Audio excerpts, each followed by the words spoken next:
Hello दोस्तों, जय हिंद, जय भीम, जय संविधान। एक बहुत ही इंपॉर्टेंट हम आपके लिए टॉपिक लेकर के आए हैं, एक बहुत ही इंपॉर्टेंट क्लास लेकर के आए हैं, जो सब्जेक्ट कोड रहेगा BPAG 172 ये सब्जेक्ट कोड रहेगा। एंड ये जो सब्जेक्ट का नेम है शासन, मुद्दे और चुनौतियां, गवर्नेंस, इश्यूज एंड चैलेंजेस। इसके अंदर हम पब्लिक एडमिनिस्ट्रेशन की एक क्लास रहने वाली है। पब्लिक एडमिनिस्ट्रेशन से जुड़े हुए सवालों को हम समझेंगे और हमारा फोकस मेन उन क्वेश्चंस पे होगा जो ऑलरेडी इस एग्जाम में कई बार पहले आ चुके हैं और आगे भी आ सकते हैं। तो हम अपनी ये क्लास स्टार्ट करते हैं। पहला जो इसके अंदर प्रश्न है, पहला जो क्वेश्चन है वो है शासन, गवर्नेंस की अवधारणा और इसके विभिन्न रूपों को स्पष्ट कीजिए। हमें गवर्नेंस के बारे में समझाना है, गवर्नेंस के बारे में बताना है और इसके रूपों को हमें क्या करना है, अंडरस्टैंड करना है। शासन, गवर्नेंस केवल सरकार चलाने से कहीं अधिक व्यापक अवधारणा है। देखो, शासन चलाना अलग बात है, लेकिन जो गवर्नेंस होती है ना, ये एक अवधारणा है, ये एक मतलब प्रोसेस है पूरा एक। ठीक है, इसमें राज्य, निजी क्षेत्र और सिविल सोसाइटी मिलकर सार्वजनिक मामलों का प्रबंधन करते हैं। मतलब इसके अंदर सिर्फ सरकार की ही जवाबदेही नहीं, इसके साथ साथ क्या होता है कि जितनी भी निजी क्षेत्र हैं या सिविल सोसाइटियां हैं, वो मिलकर क्या करते हैं, सार्वजनिक मामलों का प्रबंधन करते हैं। मतलब मामलों को अच्छे से समझते हैं और उन पे काम करते हैं। इसके प्रमुख रूप है अच्छा शासन, गुड गवर्नेंस, जो पारदर्शिता और जवाबदेही पर जोर देता है। मतलब इसमें क्या मेन इंपॉर्टेंट चीज है, गुड गवर्नेंस जो है इसके अंदर मेन इंपॉर्टेंट चीज है, वो क्या कर रही है, एक तरीके से पारदर्शिता ला रही है और जवाबदेही को सुनिश्चित कर रही है। कॉर्पोरेट शासन इसके अंदर क्या कवर कॉर्पोरेट शासन भी है, जो कि है व्यावसायिक नैतिकता से जुड़ा हुआ। और स्थानीय शासन, जो विकेंद्रीकरण के जरिए आम जनता को सत्ता में साझेदार बनाता है। मतलब के जनता भी सत्ता में साझेदार बने, लोग मिल करके मुद्दों का निपटारा करें और एक से दूसरा जो गवर्नेंस है, जो गवर्नमेंट है, उसके साथ पब्लिक का भी जुड़ाव होना चाहिए। शासन का मुख्य उद्देश्य समाज के सभी वर्गों का कल्याण और न्याय सुनिश्चित करना है। मतलब के शासन क्या है, शासन का काम ये नहीं सिर्फ सत्ता चलाना, शासन का काम है कि सभी वर्गों का कल्याण करे और न्याय सुनिश्चित करे। कोई भी वर्ग न्याय से वंचित नहीं रहना चाहिए।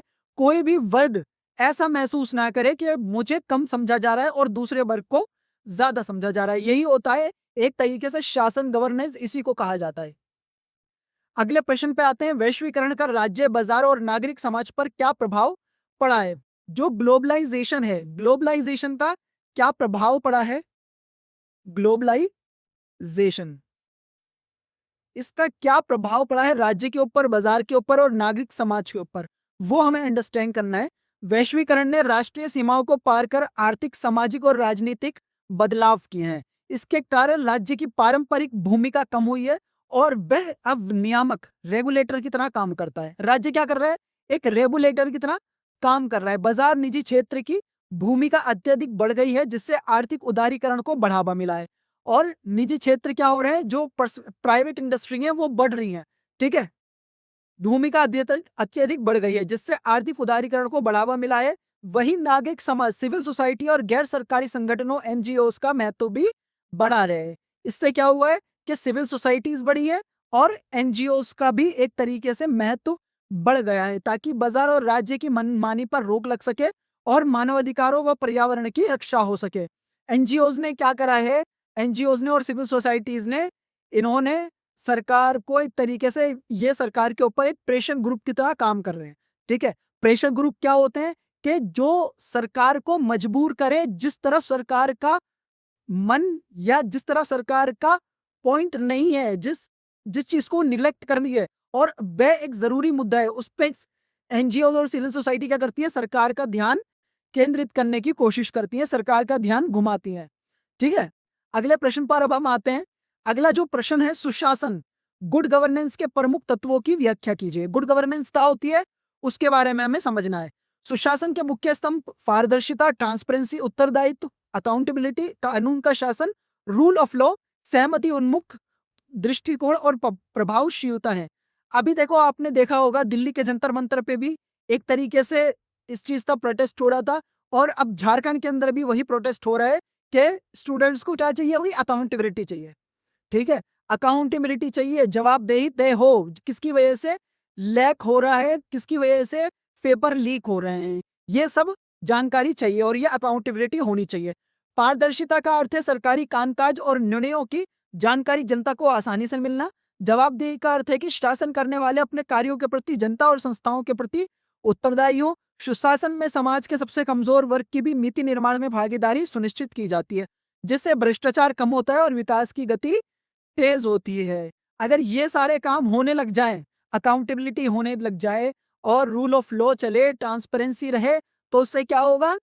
लोग भ्रष्टाचार नहीं कर पाएंगे, भ्रष्टाचार से खुद को दूर रखने की कोशिश करेंगे, क्योंकि उन्हें पता है कहीं ना कहीं तलवार किसके ऊपर आ जाएगी? हमारे ऊपर आ जाएगी, अगर हम सही तौर पर काम नहीं करेंगे तो।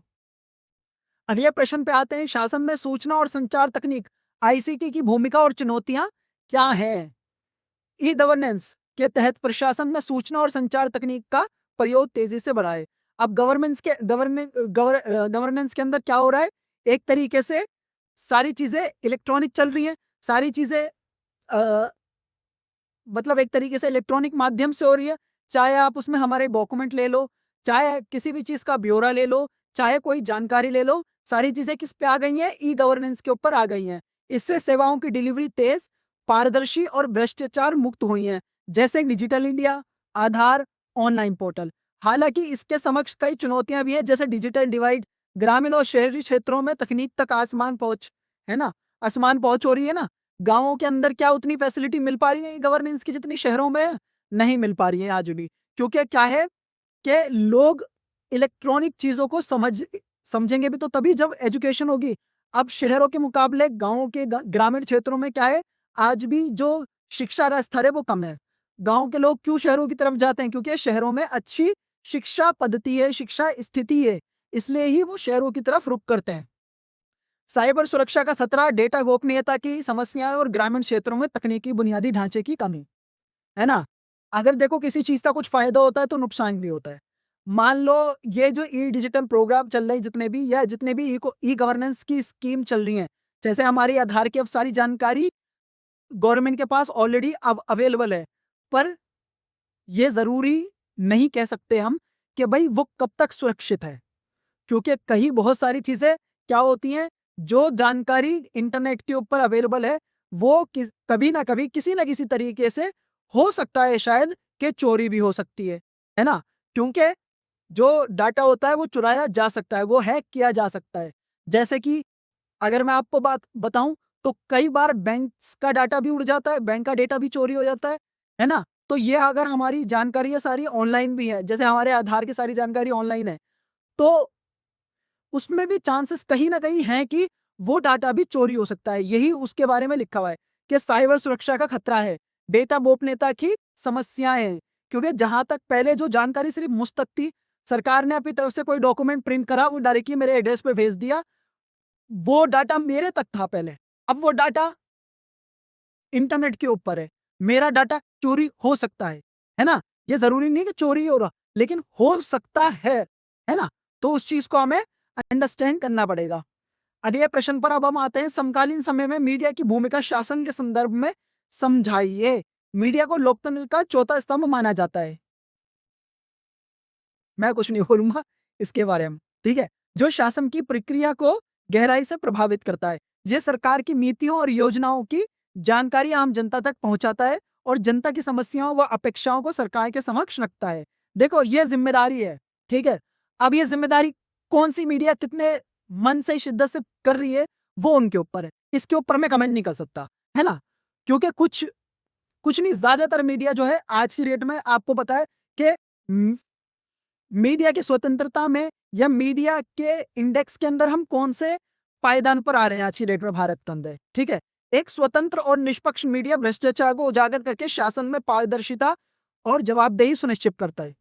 पर यह बात याद रखना, एक निष्पक्ष मीडिया, ठीक है, ऐसा नहीं सारा मीडिया, निष्पक्ष मीडिया। हालांकि मीडिया के कमर्शियल होने और फेक न्यूज जैसी प्रवृत्तियों के कारण इसकी विश्वसनीयता पर भी कई बार सवाल उठते हैं। बिल्कुल सही बात है। अब क्या है, कमर्शियल हो गया है मीडिया। कमर्शियल क्या? बिजनेस, बिजनेस करना है किसी भी तरीके से, बिजनेस नंबर नंबर चाहिए मीडिया को, है ना। उनको ग्रोथ चाहिए, पैसा चाहिए, पावर चाहिए, ठीक है। और ज्यादातर जो मीडिया हाउस है वो क्या हो गए? प्राइवेट हो गए, ठीक है। तो भाई वो फायदे की तरफ तो जाए नहीं जाएंगे, है ना। और इसकी विश्वसनीयता पर भी कई बार सवाल उठते हैं, ऑब्वियसली सवाल उठेंगे ही, ठीक है। चलो ये क्वेश्चन कर लिया हमने, अब मैं ज्यादा नहीं बोलूंगा मीडिया के बारे में, ठीक है। हम कुछ नहीं कह सकते। सतत मानव विकास सस्टेनेबल ह्यूमन डेवलपमेंट से क्या आशय है?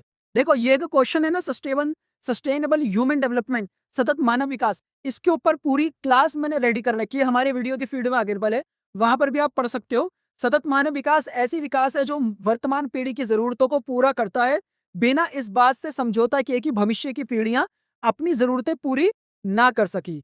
ठीक है, ये देखो कितनी बड़ी बात है इसके अंदर। इसमें आर्थिक समृद्धि के साथ साथ पर्यावरण संरक्षण, सामाजिक न्याय और मानवीय क्षमताओं, शिक्षा, स्वास्थ्य, जीवन स्तर के विकास पर समान जोर दिया जाता है। खाली इसमें देखो वृद्धि होना अलग बात है ना।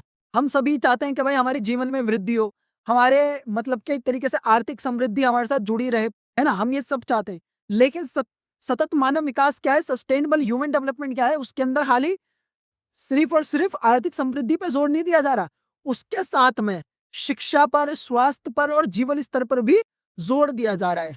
ठीक है, के विकास पर समान जोर दिया जाता है। इसका उद्देश्य प्राकृतिक संसाधनों का विवेकपूर्ण उपयोग करना और गरीबी, असमानता तथा पर्यावरणीय संकट को समाप्त करना है।